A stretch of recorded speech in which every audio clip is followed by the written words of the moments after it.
मध्य प्रदेश राज्यसभा चुनाव में बीजेपी के तीनों उम्मीदवार निर्विरोध निर्वाचित हो गए। कांग्रेस उम्मीदवार मीनाक्षी नटराजन का नामांकन खारिज होने के बाद अब किसी चुनाव की कोई गुंजाइश नहीं बची थी। इसलिए आज दोपहर नाम वापसी का समय गुजरते ही तीनों प्रत्याशियों को जीतने का प्रमाण पत्र सौंप दिया गया। राज्यसभा चुनाव में असंभव सी जीत को बीजेपी के रणनीतिकारों ने कैसे संभव कर दिखाया और राहुल गांधी ने जीत को भला क्यों कहा सीट चोरी, इस रिपोर्ट में देखिए। सभी को अपनी जीत का परचम दिखाते ये तीनों बीजेपी के कद्दावर नेता हैं, जो अब राज्यसभा सांसद बन चुके हैं, वो भी बिना चुनाव लड़े। मध्य प्रदेश में राज्यसभा की 3 सीटें खाली हुई थी। कहने को तो 2 बीजेपी और 1 कांग्रेस की, लेकिन बीजेपी अब तीनों सीटों पर जीत हासिल कर चुकी है।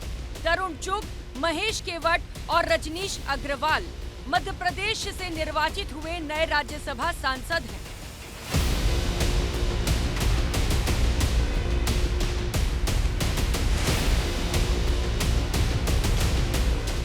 सर्टिफिकेट लेने के बाद तरुण चुग पंजाब लौट गए, लेकिन रजनीश अग्रवाल और महेश केवट राजधानी भोपाल में ही थे।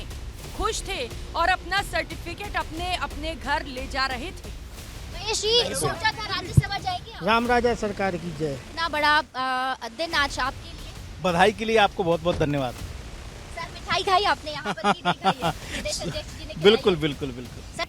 रजनीश अग्रवाल और महेश केवट खुश थे, लेकिन अब ये भी जान लीजिए कि आखिर ऐसा क्या हुआ कि 18 तारीख को मिलने वाला जीत का सर्टिफिकेट इन्हें आज ही मिल गया। दरअसल 7 जून को कांग्रेस ने मीनाक्षी नटराजन के नाम की घोषणा की थी।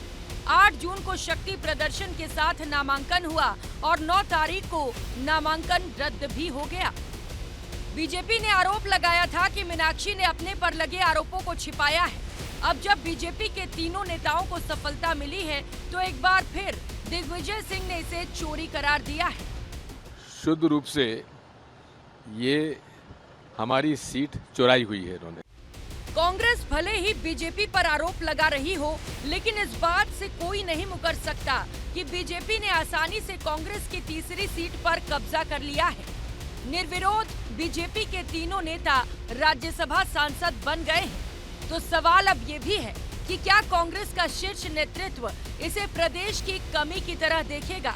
मीनाक्षी नटराजन ने खुद अपनी जानकारियां नहीं दी। जब प्रत्याशी खुद कोई जानकारी नहीं देगा तो उसमें पीसीसी चीफ या नेता प्रतिपक्ष क्या करेगा? आपकी जानकारी कमजोर है तो मुझे नहीं लगता कि इससे पीसीसी पे कुछ फर्क पड़ेगा। ये बात निश्चित है कि कांग्रेस का विधि प्रकोष्ठ बेहद कमजोर है, तो इसके बाद विधि प्रकोष्ठ को मजबूत करने पर जरूर कांग्रेस काम कर सकती है, लेकिन पीसीसी पे इससे कोई फर्क नहीं पड़ेगा।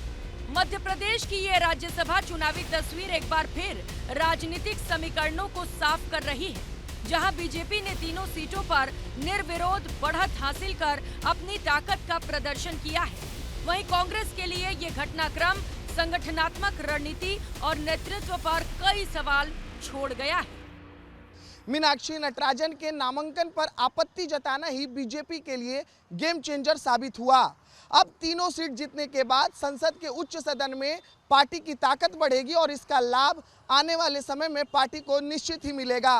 वहीं कांग्रेस अब इस करारी हार से कैसे उबरती है, देखने वाली बात होगी। कैमरा पर्सन नितेश के साथ अनमोल तिवारी, विस्तार न्यूज।